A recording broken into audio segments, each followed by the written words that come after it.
Where I'm stood right now is Bill Quay on the eastern edges of Gateshead, right on the banks of the River Tyne. In fact, the River Tyne is about 100 metres behind us. We're directly opposite Walker. Some of you might not have even heard of Bill Quay. Others might have heard of it, but know absolutely nothing about it. In fact, when you look around, it looks like I'm in the middle of nowhere. But don't let that fool you, because this place, I guarantee, packs a punch and an industrial history that I didn't even know about. Just behind me there on the River Tyne. But there are all sorts of things going on in Bill Quay, proper gems in this forgotten area of Tyneside, which I think is going to shock and surprise you. One of the other reasons why I love Bill Quay is that I moved here just over a month ago. So I'm going to show you around Bill Quay and what it's all about. It's coming up.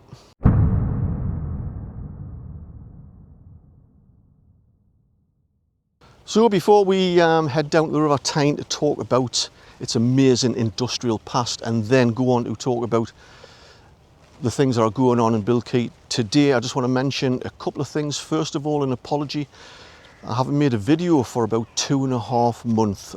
Suffice to say, there have been it's been a difficult 12 months or so. There's been some things going on in my personal life behind the scenes, which have been a bit of a disruption and a bit distracting. And then completely unrelated to that, I actually moved from Wardley, it's about half a mile away, into Bill Quay. So it's all been a bit, distracting. And so apologies for not making a video. But during certainly the last 2 or 3 months, I've actually achieved a major goal, which I've been meaning to set out to do for a couple of years now, and I've lost 20 pounds in weight. I set a target of 3 months to do that. I've done it in 10 weeks and I feel much better. Thank you very much. If you want to know how I did that, to lose that 20 pound, I've actually did a dedicated video about it on my other channel, Eddie Hope Straight Talk. There's a link at the bottom of the homepage on this channel if you want to hop across to see how I did that. But I feel physically much better. Certainly in terms of my headspace and getting back into making videos, I feel much better. I'm ready to start throwing myself back in. So thanks to those who hung around, and I hope you enjoy the upcoming videos. Also, I just want to make a quick mention, and I'm not being paid for this. I just want to mention a gardening firm called R&D Landscape, Turfing, Building and General Gardening, who did some work at me mum's recently. Now my mum's 83-year-old, and she wanted some work done in the garden that required some specialist kit that I don't have, and we reached out, and this particular company come forward, and I just want to give them a shout out because they were absolutely brilliant. A guy called Robbie from that company came and he was spot on. Now, bear in mind, my mum's 83, so she didn't want somebody turning up, for want of a better way to describe it, of a chavvy look about them, who had a bit of an edge. Robbie turned up, proper, genuine Geordie lad from the West End of Newcastle, down to earth but respectful and polite, and he was spot on. He did the work that my mum wanted, put a lot of graft in. He took all the waste gardening stuff away with him and disposed of it in the appropriate way, and I can't sing their services highly enough. So if you want some work done, I'll leave the details on the screen there of how you can get in touch. Let's get on with it. So heading right down the bank so we can get down to the River Tyne here, and in front of me a building here which is now converted into flats. And certainly before my time, I think it was about 12 to 15 years ago, this building on the left here used to be a pub called the Albion. Just one of those old traditional pubs which would have been occupied by the industry workers back in the day. Now, what I think you're going to find really surprising, and I was shocked when I found out just a few weeks ago, when you think about the big famous shipyards of the River Tyne, down Scotswood and Elsick, Walker just across the river there, and a mile or so upstream, the obvious ones of Wallsend, and directly opposite that, Hebburn. Who would have thought that Bill Quay is also famous for shipbuilding. And right behind me here, which is all trees and foliage, it wasn't like that decades ago. Directly behind me was the slipway of the Bill Quay shipyards.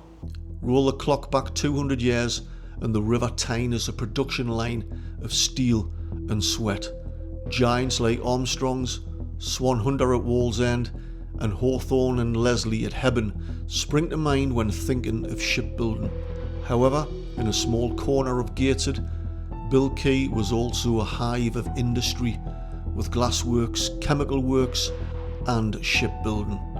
Bill Quay had its own cluster of nimble yards punching way above its weight. It started around 1818 with William Boutland building coal sloops and wherries, the Uber Eats of the age. Then a relay of smaller builders, Madison, Hood and Henderson, Eccles and Oliver, and the big step up is Wood, Skinner and Co. from the 1880s. Hundreds of sturdy colliers and coasters launched from their slips. The everyday workhorses that kept Britain moving. Come the 1920s, the market soars and their last big launch, the Usworth, marks the fade out. The name that lingers longest is Harrison & Son, evolving from wooden sail to steam, then becoming the go-to for repairs, busy even during World War I after Jutland. By the mid-20th century, the hammers fall silent. Today, Bill Quay is housing, tranquil greenery and dog walkers. But look closely at the riverbank, the ghost of a slipway, a wall in the grass, a concrete crane support pillar, and you'll see the outline of a place that built some of the world's indispensable ships. Who would have thought, eh? Fascinating. And a little bit into the video, we're going to learn a little bit more about Bill Quay's industrial past. Now, one of the jewels in the crown of Bill Quay, which struck me as soon as I moved here and started to, find my way around the place, is its real strong sense of community that I don't find very often. Central to that sense of community here is its two bars, and the first of which is the Cricketers behind me here. And I hadn't been here up until about a month ago. I absolutely love the place. It doesn't sell food, but it's a proper old traditional bar. Certainly every time I've went in it, it's usually pretty busy and with decent people where I can just sit next to people I don't know and start chatting on. It's dog friendly, so I can take Lily and Setu in, which is really important. It's got a pool table, a darts board. Yeah, if you come down here, I really recommend it. Check it out. And if you do, mention my name, Eddie, my channel, Tyneside Life. But yeah, I love coming to the Cricketers. And the other bar, which is literally about 100 metres further up the bank, is called the Wardley, even though it's in Bill Quay. Again, a proper old traditional bar. It's got Sky Telly, doesn't do food, but very much the same as the Cricketers. A great place to have a refreshing drink. But what I love particularly about the Wardley is, and I don't think you're going to find a place like it in the whole of Tyneside, certainly that I haven't seen, is this huge front open green space. Call it a huge beer garden if you like, so you can sit outside and when you're sat at the table or one of them chairs up against the pub wall, you're looking directly into the sun. It's a little sun trap. It's gorgeous. And I love sitting at one of these benches with Lily and Setu. I don't have to have them on a lead. They're on the big grassed area just in front of me here. I can throw the ball and they just potter around, sniffing and playing. There's usually families here outside on nice days with kids, and the kids are throwing the ball for me dogs. It is fantastic. What a great place to sit and have a beer. And I can't think of another place like it in Tyneside, is that you can be sat there having a drink and then all of a sudden a couple of people will come up on a horse and then they'll tie the horse up against the tree and then go inside for a drink, a bit like a western. And behind the Wardley, I should say it's dog friendly inside as well. Just behind the Wardley, you'll see on the drone shots here, is the Bill Quay Cricket Club. Now, I haven't been in the cricket club yet, but by all accounts it's got a cracking bar. It does food, I think. It has a happy hour on a Friday, and it's very popular as well, and they have an annual festival. And there you go, those are the two bars in Bill Quay. If you come to either of them, like I say, and have a little drink, I highly recommend it. Mention me name, Eddie from Tyneside Life. It's inspired you to come down. You won't be disappointed. What I love as well, just behind me here, is the Bill Quay Community Being Garden. Not that I'm a gardener and I know about gardening, but I do appreciate the fact that local volunteers, in their own time, there was about half a dozen of them here yesterday, were in the garden here, maintaining it and just making it a pleasant place to see, to look at, to sit down on a bench and just look down at the River Tyne. How cool is that? I mean, it's not getting vandalised by entitled teenagers. I think it's fantastic, and I think it says a lot about the particular community here in Bill Quay, that they can have a little space like this and be looked after by volunteers. Now, most of you watching this will have heard of the Biker Community Farm in Ousburn, a fantastic place. If you haven't been there, well, Bill Quay has its own community farm. So let's have a little look around. So I'm Diane, I am the Director of Development and Education at Bill Quay Farm. As you can see from lots of different things on site, we have lots of animals. We have goats, we have pigs, we have alpacas, emus, chickens, geese, ducks, you name it, we've got it. We've got lots of smaller animals indoors as well, so we have rabbits and ferrets and chinchillas. What we primarily aim to do on site is we work with a lot of colleges, so we have a lot of people doing support internships on site, which is all about the world of work and preparing people to enter the world of work. We're a really good site to develop that because we are very much hands-on and a very real working environment. We also work with a lot of local schools around the area for alternate provision, and with that we work with schools for young people who have been maybe suspended or excluded from school for lots of different reasons, whether that's through medical issues or other. And what we do is we bring them on site and we work with them doing all the different tasks and activities with the animals to build individual skill set up. It's a really good idea to visit the farm because we have all the animals on site. It's over 27 acres. You can interact with the animals. We sell food at the kiosk, so you can feed the animals, but you have to be careful not to get bit, so don't put your hands in. We also have the ice cream kiosk, so you can have teas, coffees, hot chocolates, which is my favourite, and then odd snacks. And then we have the American bus diner where you can sit on there and drink it if it's raining. We are open 7 days a week, 10 till 4. It's currently free entry. We do accept donations, which is great. What we would ask is that people do buy the animal feed to feed the animals, because that helps going back into running costs of the farm and to looking after the animals. And only £2.90 for a flat white. You can't grumble at that. Cheers. Who's a cheeky boy? One of the favourite things in life for me is being with me dogs, Lily and Setu. Whether it's on the sofa, cuddling up watching the telly, or like today, out and about for a walk in the fresh air.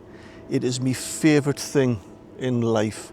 It's just so peaceful and relaxing. I love being by myself in my own headspace. Usually in the mornings I've got my AirPods in, listening to a podcast or an audio book. And for nearly 5 years now, every single day, usually in the mornings, a litter pick to keep the local community clean and tidy. I don't do it for thanks or recognition. I don't advertise it. I just do it. It appeals to me autism, so it doesn't give us a hard time. I really enjoy it. And just days like today, I mean, it's the 6th of October, I'm walking around with a t-shirt on. I love it being out with me dogs, and you won't find many places better in the whole of Tyneside. They're on the riverside area of Bill Quay, which goes into Hebburn. It's about 2 miles long or something, and it's stunning. Tree-lined paths, views of the River Tyne just there. I absolutely love it. And it's it's also the Keelman's Way, Route 14, the coast to coast route as well. So you have the dog walkers joggers, cyclists. It's stunning. I love it.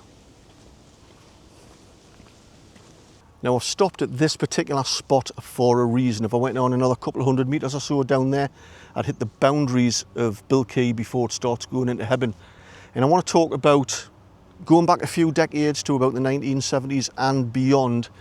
This area looked nothing like this. At the moment, it's beautiful tree-lined paths with joggers and dog walkers and cyclists. Trees everywhere, looking down at the River Tyne. But back then, back in the day, it looked nothing like this. This was heavy industry going on. There was banging and clattering. There was chemicals and smoke coming out of chimneys. There was sweat and blood and rivets and steel. It was completely different. And these paths were wagon ways, most of them with train tracks on them, wooden ones. And this was the Bowes railway path back in the day. So from local pits in this area, wagon ways were used on natural inclines of the land to bring coal down to the river at areas like this. It was a hive of activity.